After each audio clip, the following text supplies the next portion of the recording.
Il y a des histoires qu'on n'oublie jamais. Des histoires qui restent gravées dans la mémoire d'un pays entier comme une cicatrice qu'on ne peut pas effacer. Celle du clan Chijon et de celle-là.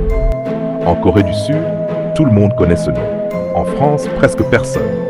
C'est l'histoire d'un gang de 7 jeunes hommes, pauvres, enragés et prêts à tout jusqu'au pire de ce que l'être humain peut faire. Voici leur histoire. Séoul, 1993. La Corée du Sud est en pleine transformation économique. Les gratte-ciel poussent, les voitures de luxe défilent dans les rues et une nouvelle classe de riches s'affiche sans complexe. Mais derrière ce vernis de prospérité, des millions de gens survivent dans la pauvreté, enchaînés à des petits boulots épuisants, invisibles et méprisés. C'est dans ce monde-là que grandissent les 7 membres du clan Chijon. Ils sont jeunes, ils sont pauvres et ils ont une certitude chevillée au corps. Le travail ne les rendra jamais riches. Ils sont persuadés qu'ils passeront leur vie à se tuer à la tâche pour un salaire dérisoire, tandis que d'autres gaspilleront des fortunes dans des choses sans importance. Cette injustice leur est devenue insupportable.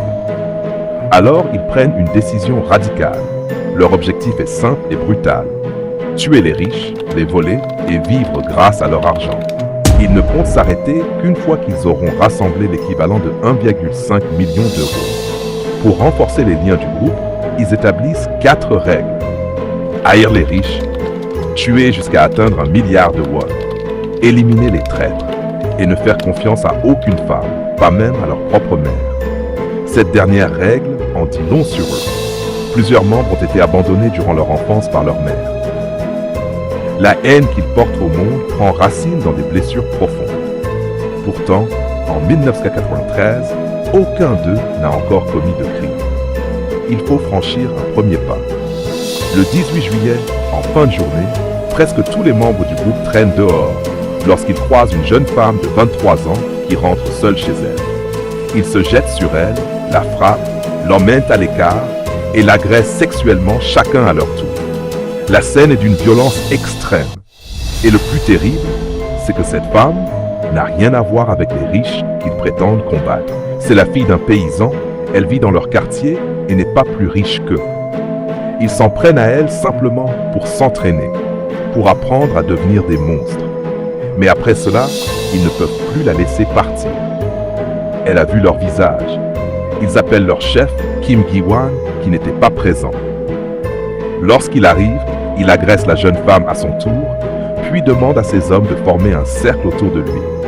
Il pose ses mains autour du cou de la victime et dit « Regardez bien, c'est comme ça qu'on tue quelqu'un. » Puis, il l'étrangle jusqu'à ce qu'elle cesse de bouger. Le clan vient de franchir un point de non-retour. Pourtant, dans les jours qui suivent, le plus jeune membre du groupe, Sang-bong-un, âgé de 18 ans, s'effondre. Il ne parvient pas à vivre avec ce qu'il a fait. La culpabilité le ronge. Une nuit, il prend une partie de l'argent du gang et s'enfuit. Mais cette fuite va lui coûter la vie.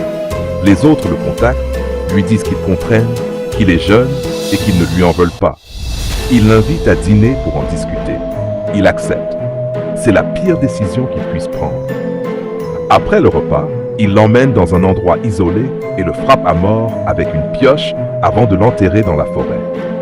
Désormais, les 6 membres restants sont liés pour toujours. 2 meurent, tous complices. Et le sort réservé aux traîtres est désormais clair pour chacun. Il n'existe plus de retour en arrière. Quelque temps plus tard, le gang repère une voiture sur une route déserte en pleine nuit.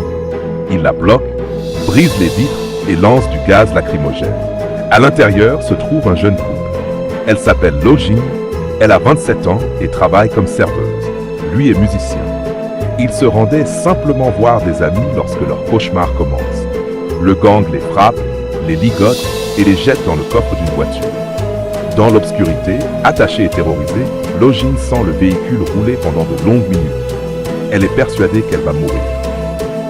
Finalement, la voiture s'arrête devant une petite maison colorée perdue en pleine campagne, rose et bleu ciel, avec une apparence presque innocente. C'est le quartier général du clan, récemment construit. Sous la maison, accessible par une trappe cachée dans le garage, se trouve un sous-sol transformé en prison, avec des cellules fermées par des barreaux de fer. Lo-jin est enfermé dans l'une d'elles, son compagnon dans une autre. À partir de cet instant, elle n'aura plus aucune nouvelle de lui. Le gang menace le couple, donnez-nous 30 millions de won ou vous mourrez. Mais Lo-jin est serveuse et son petit ami musicien. Aucun des deux ne possède une telle somme. L'erreur du gang devient évidente. Ils ont cru avoir affaire à un couple riche parce qu'ils conduisaient une Hyundai Grandeur, une voiture élégante pour l'époque. Ce qu'ils ignoraient, c'est que le jeune homme l'avait acheté d'occasion à un prix raisonnable. Le gang discute de la suite. Kim Yong-yang, l'un des membres les plus jeunes, propose de garder Lo-jin en vie. Une femme pourrait leur être utile pour attirer d'autres victimes, séduire des hommes riches et les piéger. Les autres refusent. La règle est claire. Aucune femme n'est digne de confiance.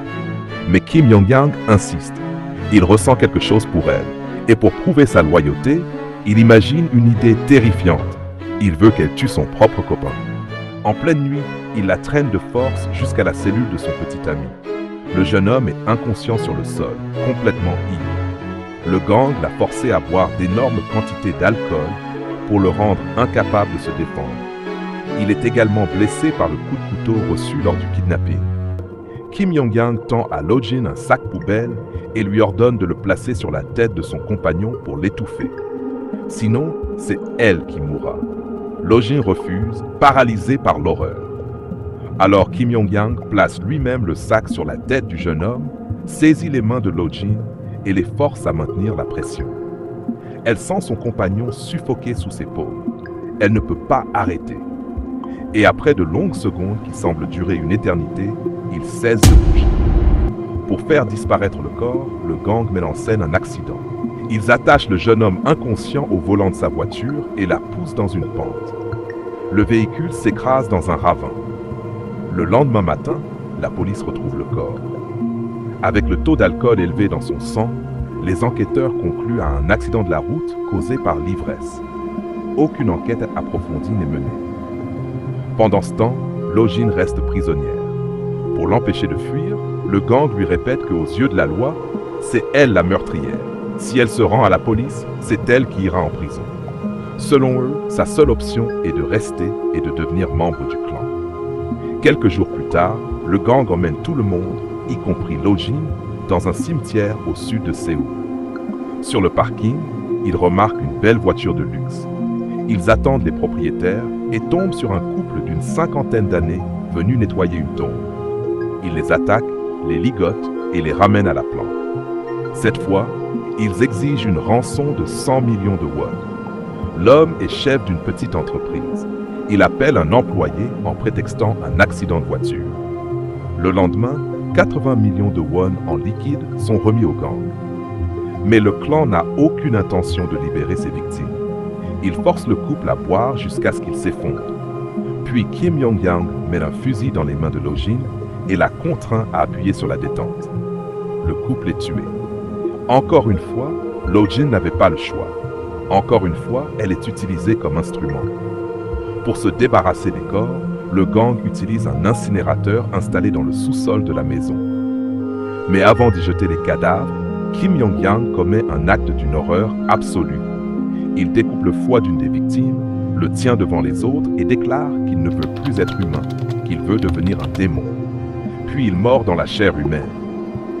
Il passe ensuite le morceau aux autres membres du groupe, un par un. Enfin, il oblige Lo-jin à faire de même. 8 jours après son enlèvement, un événement inattendu bouleverse tout. Kim Yong-yang manipule des bâtons de dynamite dans la planque lorsqu'une petite explosion se produit. Il se blesse à la main et aux pieds et doit se rendre à l'hôpital. Pour une raison difficile à comprendre, peut-être parce qu'il est tombé amoureux d'elle, il emmène Lo-jin avec lui. Dans la salle d'attente, pour la première fois depuis une semaine, Lo-jin se retrouve dans un lieu public. Un médecin vient chercher Kim Yong-yang pour l'examiner. Il se lève, puis, avant de suivre le médecin, il se tourne vers Lo-jin, lui glisse son portefeuille dans la main et lui murmure un seul mot, « Fuis ». Lo-jin reste immobile quelques secondes, paralysé par le doute. Est-ce un piège? La porte se referme derrière Kim Yong-yang. Elle se lève lentement, marche vers la sortie sans courir pour ne pas attirer l'attention, franchit les portes automatiques et personne ne l'arrête. Elle est libre. Elle court jusqu'au commissariat le plus proche et raconte tout. L'enlèvement, la mort de son compagnon déguisé en accident, les meurtres auxquels elle a été contrainte de participer, les actes de barbarie.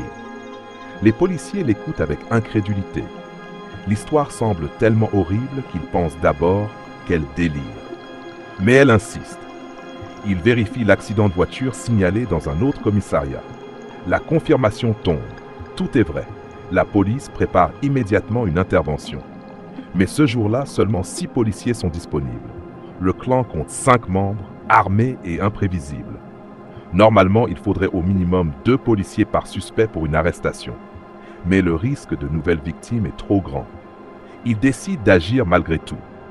Guidés par Lojin, terrorisés à l'idée de revoir cette maison, ils se positionnent à distance et attendent.